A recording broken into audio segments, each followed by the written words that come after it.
اعوذ باللہ من الشیطان الرجیم بسم اللہ الرحمن الرحیم الحمد للہ والصلاة والسلام علی رسول اللہ وآل رسول اللہ واللعنۃ الدائمہ علی اعدائہم اعداء اللہ اما بعد فقد قال اللہ ادعونی استجب لکم۔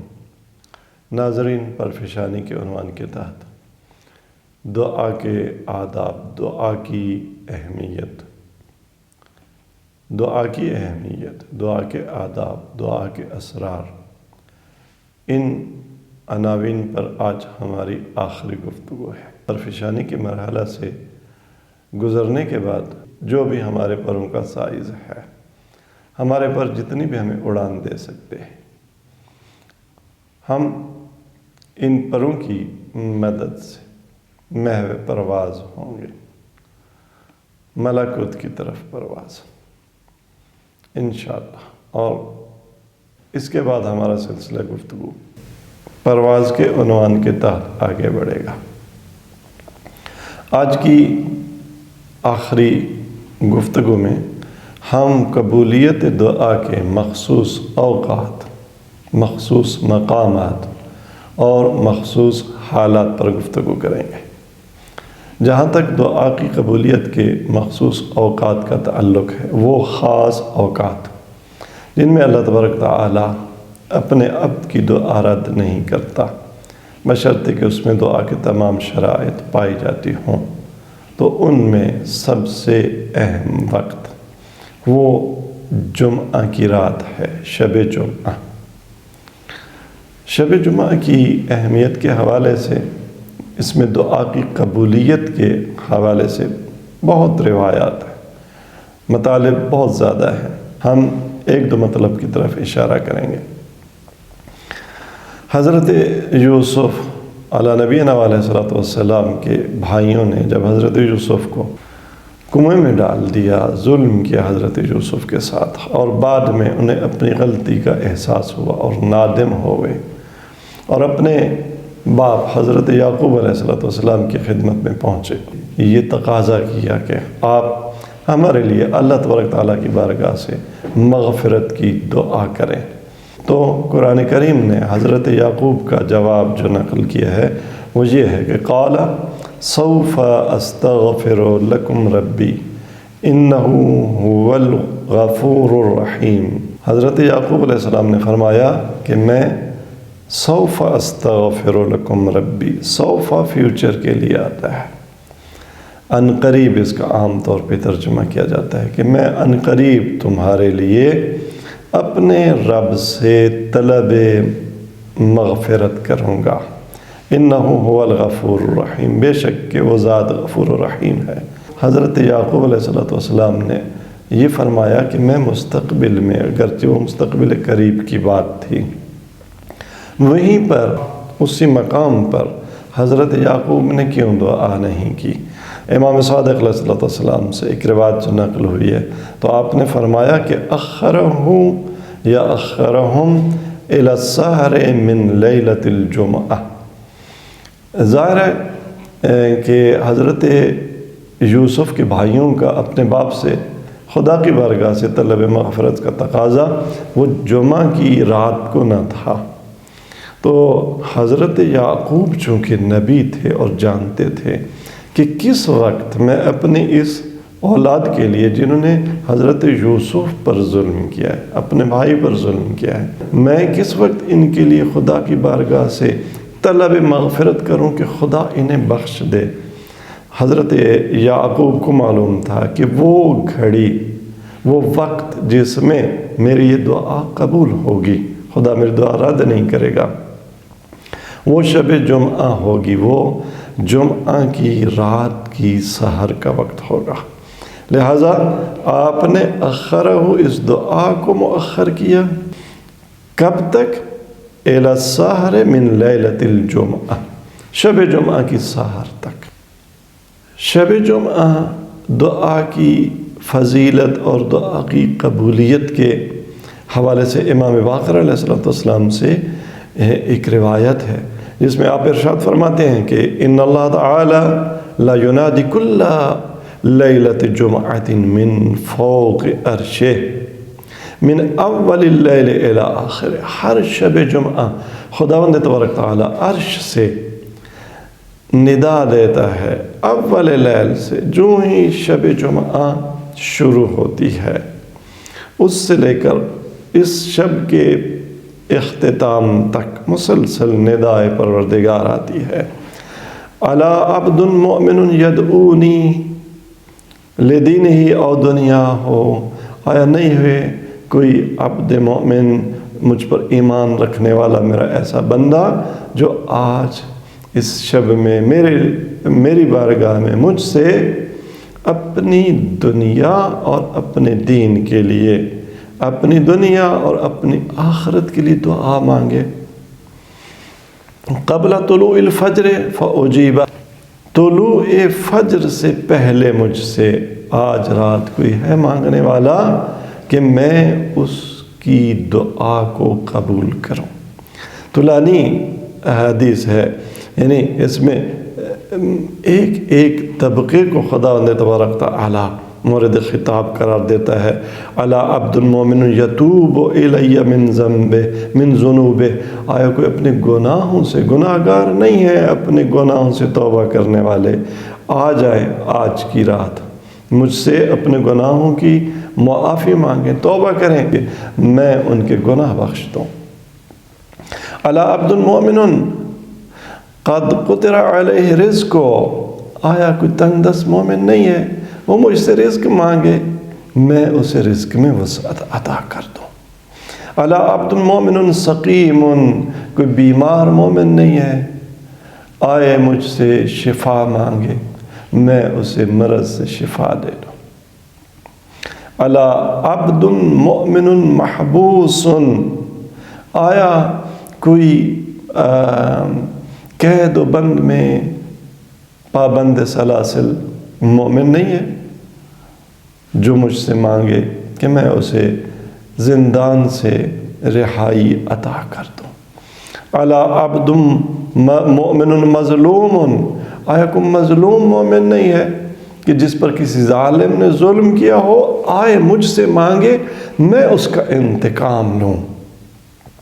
قال فما یزال ینادی بہذا حتی یطلع الفجر، خداوند تبارک تعالیٰ شب جمعہ اول شب سے مسلسل یہ ندا دیتا ہے حتی یطلع الفجر، یہاں تک کہ فجر طلوع کر لے۔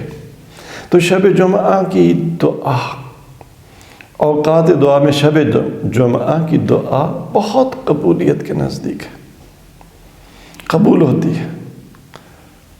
دعا کی قبولیت کے اوقات میں سے پھر روز جمعہ، جمعے کا دن وہ بھی ہے، جیسے جمعے کی رات قبولیت دعا کے لیے بہترین وقت ہے، اسی طرح جمعے کا دن، اور جمعے کے دن میں دو اوقات خصوصی طور پر ما بین فراغ الخطیب من الخطبہ الی ان تستوی الصفوف بالناس، جمعے کا خطبے کا جو شرعی وقت ہے اس سے جب خطبے سے امام فارغ ہوتا ہے اور مصلی میں آ جاتا ہے اور مأمومین صفے درست کر رہے ہوتے ہیں، صفے بنا رہے ہوتے ہیں، تو یعنی جمعہ کی نماز خطبہ ختم ہونے اور جمعہ کی تکبیرۃ الاحرام کے درمیان یہ وقت قبولیت دعا کا جمعہ کے دن مخصوص وقت ہے۔ اور دوسرا جمعے کے دن کا بالکل آخری وقت جب سورج غروب ہو رہا ہو، بعض روایات کے مطابق اذا غاب نصف القرص، جب آدھا سورج غروب کر چکا ہو، اس وقت غروب آفتاب کے وقت روز جمعہ دعا کی قبولیت کے اوقات میں پھر ایک اور وقت، وہ مطلقاً ہر رات جب آدھی گزر جائے، آدھی رات گزر جانے کے بعد دعا کی قبولیت کا وقت ہے۔ البتہ دعا کی قبولیت کا وقت آدھی رات کے بعد طلوع فجر اور آدھی رات کے درمیان کون سا وقت ہے؟ اس میں دو اوقات بتائے گئے ہیں۔ بعض روایات میں آدھی رات جو ہی گزرے، باقی جو آدھی رات ہے اس کے آپ 6 حصے کریں، اور فرض کریں 3 گھنٹے باقی ہیں آدھی رات سے طلوع فجر سے، تو ان 3 گھنٹوں کے 6 حصے یعنی آدھے 6 گھنٹے، تو پہلا آدھا گھنٹہ، پہلا چھٹا حصہ جو آدھی رات کا بالکل پہلا چھٹا حصہ ہے وہ روایات میں آیا ہے۔ اور امام صادق علیہ السلام سے ایک روایت میں ہے وَهِيَ السُّدْسُ الْأَوَّلُ مِنْ أَوَّلِ النِّصْفِ الثَّانِي، یعنی دوسرا نصف جو رات کا ہے اس کا پہلا چھٹا حصہ، یہ بعض روایات میں ہے۔ اور جو مسلم ہے وہ کیا ہے، وہ رات کے دوسرا جو نصف ہے اس کے 3 حصے کر لے۔ مثلا اگر دوسرا نصف 3 گھنٹے کا ہے رات کا، تو اس میں پہلے 2 گھنٹے نہیں، آخری گھنٹہ جس کے بعد سحر طلوع کر جائے گی، تو اس وقت میں رسول خدا صلی اللہ علیہ وسلم سے مروی ہے، روایت ہے کہ آپ نے فرمایا ان اللہ تبارک و تعالی ینزل ملکا الی السماء الدنیا کل لیلۃ فی الثلث الاخیر۔ آخری جو تیسرا حصہ ہے اس میں ہر رات اللہ تبارک تعالی ایک فرشتے کو آخری آسمان پہ بھیجتا ہے، اور لیلۃ الجمعہ من اول اللیل، شب جمعہ اول لیل سے، جیسے پہلے بتایا اول شب سے، فیامر، اللہ تبارک تعالیٰ اس فرشتے کو حکم دیتا ہے، فینادی، تو یہ فرشتہ ندا دیتا ہے، حل من سائل فاعطیہ سؤلہ، آیا کوئی ہے مانگنے والا کہ میں اس کو اس کی طلب عطا کروں، حل من تائب فاتوب علیہ، ہے کوئی توبہ کرنے والا میں اس کی توبہ قبول کروں، حل من مستغفر، ہے کوئی گناہوں کی مغفرت طلب کرنے والا میں اس کی مغفرت کروں، یا طالب الخیر اقبل یا طالب الشر اقصر۔ عجیب جملہ ہے، سرکار صلی اللہ علیہ وسلم آپ کی زبان سے بیان ہوا ہے کہ فرشتہ اس وقت میں دعا کرنے والے کو کیا کہتا ہے، یا طالب الخیر اقبل، اے خیرات مانگنے والا آگے بڑھ، مانگ لے۔ اور اگلا جملہ، یا طالب الشر اقصر، اے شر مانگنے والا کم مانگ۔ عجیب ہے، یعنی یہ وہ وقت ہے کہ اس میں اگر کوئی شر بھی مانگتا ہے تو اس کی قبولیت کا بھی گویا امکان ہے، لہٰذا اسے روکا جا رہا ہے کہ اس وقت میں برا مومن کا نہ مانگ، کوئی بری دعا نہ کر، یا طالب الشر اقصر فلا یزال ینادی، تو یہ ندا آتی رہتی ہے۔ بنابراً دعا کی قبولیت کے اوقات میں شریف ترین اوقات شب جمعہ، ہر رات بالخصوص آدھی رات کے بعد، اس میں آدھی رات سے متصل پہلا چھٹا حصہ، اور اس سے زیادہ مسلمہ ہر رات کے دوسرے نصف کا آخری 1/3، اس میں دعا قبولیت کے بالکل ہمکنار ہوتی ہے۔ قبولیت دعا کے اوقات میں سے ایک اور وقت جب سورج نصف النہار سے زائل ہو۔ امام صادق علیہ السلام نے فرمایا کان ابی اذا طلب الحاجہ طلبها عند زوال الشمس، میرے بابا یعنی امام باقر علیہ السلام جب کوئی خدا کی بارگاہ سے حاجت طلب کرتے تھے تو عند زوال الشمس، سورج کے زوال کے وقت، جب سورج زوال پذیر ہوتا ہے اس وقت، اور ادھر رات جب ڈھلتی ہے۔ آیا اس سے یہ مطلب اخذ نہیں ہوتا کہ جب انسان بھی اس کی نفسانی حالت زوال کی طرف ہو، اس کی عمر زوال کی طرف ہو، اس کے متکبرانہ احساسات زوال کی طرف ڈھل جائیں. یعنی خضو، دن جب خاضع ہو جاتا ہے، جب رات خاضع ہو جاتی ہے، جب انسان خاضع ہو جاتا ہے، خدا دعا قبول کرتا ہے.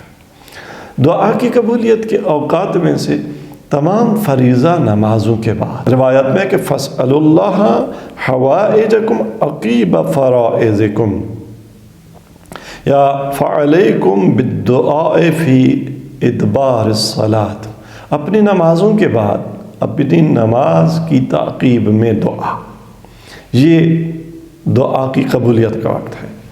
چند متفرق اوقات بھی دعا کی قبولیت کے لیے بیان ہوئے ہیں. عید الفطر کا دن، عید الاضحیٰ کا دن، یوم عرفہ، قرآن کی تلاوت کے بعد، اذان کے وقت، اقامت جب بلند ہو رہی ہو، جب ہوا چلے، جب بارش برس رہی ہو. یہ وہ مخصوص اوقات ہیں جن میں دعا کی قبولیت کے بارے میں روایات آئی. دعا کی قبولیت کے چند مقامات بھی ہیں. وہ اوقات تھے، اب کچھ مقامات ہیں. دعا کی قبولیت کے مقامات میں ایک مقام مسجد ہے، مسجد میں جا کر دعا کریں. دوسرا مقام بیت اللہ، اللہ کے گھر میں. اللہ کے گھر میں پھر چند مقامات مخصوص کیے گئے ہیں. میزاب رحمت تلے، حجر اسود کے پاس، مقام ابراہیم کے پاس، مقام ابراہیم اور میزاب رحمت کے درمیان، صفا پر، مروہ پر، زمزم کے کنویں کے پاس، اور عرفات کے میدان میں، مشعر کے میدان میں. ایک اور اہم مقام وہ ائمہ طاہرین معصومین کی قبور پر، اور بالخصوص عند قبر الحسین علیہ السلام و اجابت الدعاء تحت قبت، امام حسین علیہ السلام کی ذریح اقدس کے پاس، گنبد حسینی تلے. یہ ان مقامات میں سے ہے جہاں دعا قبول ہوتی ہے. انسان کی، مومن کی دعا رد نہیں ہوتی. اللہ تبارک تعالی ہمیں آپ کو قبہ حسینی تلے، قبر حسین کے پاس دعا کی توفیق عطا فرمائے اور یہ موقع فراہم فرمائے. دعا کی قبولیت کے لیے جہاں اوقات ذکر ہوئے ہیں، جہاں مقامات ذکر ہوئے ہیں، وہاں کچھ حالات بھی ذکر ہوئے ہیں. بعض حالات میں دعا رد نہیں ہوتی. اگر اس حالت میں، ایک روزے کی حالت میں، قال النبی صلی اللہ علیہ وآلہ وسلم لا ترد دعوت الصائم، روزے دار کی دعا رد نہیں ہوتی. دوسرا، اللہ کے گھر کو دیکھنے کی حالت میں، بالخصوص جب زائر مکہ مکرمہ تشریف لے جاتا ہے اور بیت اللہ میں حاضری دیتا ہے اور پہلی نظر اللہ کے گھر پر اس کی پڑتی ہے، وہاں دعا، اس حالت میں دعا رد نہیں ہوتی. حج کا احرام باندھتے وقت اور باندھنے کی حالت میں دعا، خوشبو لگا کر دعا، پاکیزہ خوشبو لگا کر دعا کرنا، یہ دعا کو قبولیت کے بہت قریب کر دیتا ہے. بالوں پر تیل لگاتے وقت اور بالوں میں کنگھی کرتے وقت خاک پر بیٹھ کر، امیر المومنین علی بن ابی طالب کو ابو تراب اس لیے کہتے ہیں کہ آپ خاک پر بیٹھ جاتے تھے. خاک پر بیٹھ کر دعا کرنا، ہاتھ میں فیروزہ اور عقیق کی انگوٹھی پہن کر دعا کرنا. دعا کی قبولیت کے جہاں اوقات بیان ہوئے ہیں، جہاں مقامات بیان ہوئے ہیں، جہاں حالات بیان ہوئے ہیں، وہاں افراد بھی بیان ہوئے ہیں. بعض افراد کی دعا وہ رد نہیں ہوتی. جن افراد کی دعا رد نہیں ہوتی، ان میں ایک مریض کی دعا ہے عیادت کرنے والے کے حق میں۔ جن افراد کی دعا قبول ہوتی ہے ان میں ایک مومن کی دعا ہے، مومن کے لیے۔ امام صادق علیہ السلام فرماتے ہیں کہ 5 افراد کی دعا کو بارگاہ ربوبی میں پہنچنے سے کوئی چیز نہیں روک سکتی۔ وَرَجُلٌ مُؤْمِنٌ دعا لأخیہ المؤمن اذا واسہ فینا، ایک مومن محتاج تھا، دوسرے مومن نے اس کی ہماری محبت میں مدد کی، ہم اہل بیت کی خاطر، ہم اہل بیت کو دیکھ کر کہ وہ اہل بیت کا ماننے والا ہے، اس لیے اس مومن کی مدد کی۔ واساہ فینا، اور اس مومن نے اس مدد کرنے والے کو، اس ایثار کرنے والے کو دعا دی۔ یہ دعا بارگاہ ربوبی میں پہنچتی ہے، اس کو کوئی نہیں روکتا۔ اور برعکس بھی اگر یہ مومن اس مومن بھائی کی مدد کر سکتا تھا اور مومن کی مدد نہ کی، اور خدا نہ کرے اس مومن نے، محتاج مومن نے اس کو بد دعا کر دی۔ وَدُعَاؤُهُ عَلَيْهِ إِذَا لَمْ يُوَاسِهِ مَعَ الْقُدْرَةِ عَلَيْهِ وَإِزْدِرَارِ أَخِيهِ إِلَيْهِ، یہ مدد کر سکتا تھا اپنے مومن بھائی کی، مومن بھائی مضطر تھا، حالت اضطرار میں تھا، اور اس نے اس کی مدد نہ کی، اور اگر اس مومن نے بد دعا کر دی تو اس بد دعا کو بھی کوئی نہیں روکتا۔ لہٰذا مومن کی بد دعا بالخصوص جب وہ مضطر ہو، تمہارے دروازے پر آئے، مدد مانگ رہا ہو اور آپ مدد کر بھی سکتے ہیں اور نہ کریں، اس وقت اس کی بد دعا سے بچیں۔ مومن کی دعا کی قبولیت کے حوالے سے ایک روایت میں ہے کہ اللہ تبارک تعالیٰ نے حضرت موسیٰ علی نبینا علیہ الصلوۃ والسلام کو حکم دیا، اے موسیٰ ادعونی علی لسان لم تعصنی بہی، اے موسیٰ مجھ سے مانگ اس زبان سے جس زبان سے تو نے میری معصیت نہ کی ہو۔ فقال یا رب انا لی بذالک، حضرت موسیٰ نے عرض کی بار الہا بھلا کیسے ہو سکتا ہے کہ میری زبان نے کوئی معصیت نہ کی ہو، تیری کوئی نافرمانی نہ کی ہو، یہ تو نبی خدا ہے، موسیٰ ہے، ہماری زبانیں کتنی نافرمانی ہے خدا کرتی ہیں، کیا کیا ہم اس زبان پہ لاتے ہیں اور اس سے بولتے ہیں جس سے خدا ناراض ہوتا ہے۔ ہماری زبان کب وہ زبان ہے کہ ہم جس سے گناہ نہ کیا ہم نے، جبکہ خدا فرماتا ہے اس زبان سے مانگ جس سے تو نے گناہ نہ کیا ہو۔ تو حضرت موسیٰ نے عرض کی بار الہا بھلا میں وہ زبان کہاں سے لاؤں جس زبان سے میں نے گناہ نہ کیا ہو۔ ندائے رب آئی ادعونی علی لسان غیرک، موسیٰ مجھ سے مانگ اپنی زبان سے نہیں، اپنے غیر مومن کی زبان سے، کیونکہ اس کی زبان سے تو نے گناہ نہیں کیا۔ میں آپ سے گزارش کروں اور کر رہا ہوں نا کہ آپ میرے لیے دعا کریں، میں آپ کے لیے دعا کرتا ہوں، اللہ تبارک تعالیٰ آپ کی ساری مشکلات دنیاوی اور اخروی حل فرمائے، اور اگر کہیں مصلحت ہے تو اس کا بہترین اجر آخرت میں عطا فرمائے۔ آپ بھی میرے لیے یہی دعا کیجیے۔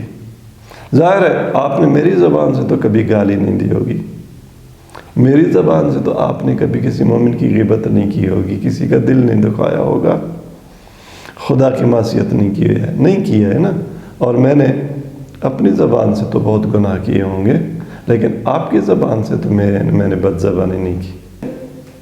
ہر مومن کی دعا، لیکن چند مومنین بطور خاص ان مومنین کا ذکر ہو۔ ایک امام عادل، اس میں امام معصوم سب سے پہلے، اگر فرزند زہرا ہمارے لیے دعا کر دے، امام کی دعا، امام معصوم کی دعا۔ امام جماعت کی دعا، ماں کی دعا، صالح باپ کی اولاد کے حق میں دعا، نیک اولاد کی والدین کے حق میں دعا، یہ وہ افراد ہیں جن کی دعا رد نہیں ہوتی۔ میں آپ کے لیے دعا گو ہوں، اللہ تبارک تعالیٰ آپ کو حج کی، زیارات کی، اہل بیت کی شفاعت نصیب فرمائے، آپ کی دنیاوی اخروی حاجات پوری فرمائے، آپ کو اپنی اولاد کے حوالے سے، اپنی امراض کے حوالے سے جو بھی پریشانی ہے خدا اس کو برطرف فرمائے۔ آپ میرے لیے دعا ضرور کیجئے گا۔ انشاءاللہ اگلی ملاقات ہماری پرواز کے عنوان کے تحت۔ اللہ تبارک تعالیٰ توفیق دے، وہ دن لائے، وہ اوقات لائے، ہم انشاءاللہ پرواز کے عنوان کے تحت آپ سے گفتگو کر سکیں۔ والسلام علیکم ورحمۃ اللہ وبرکاتہ۔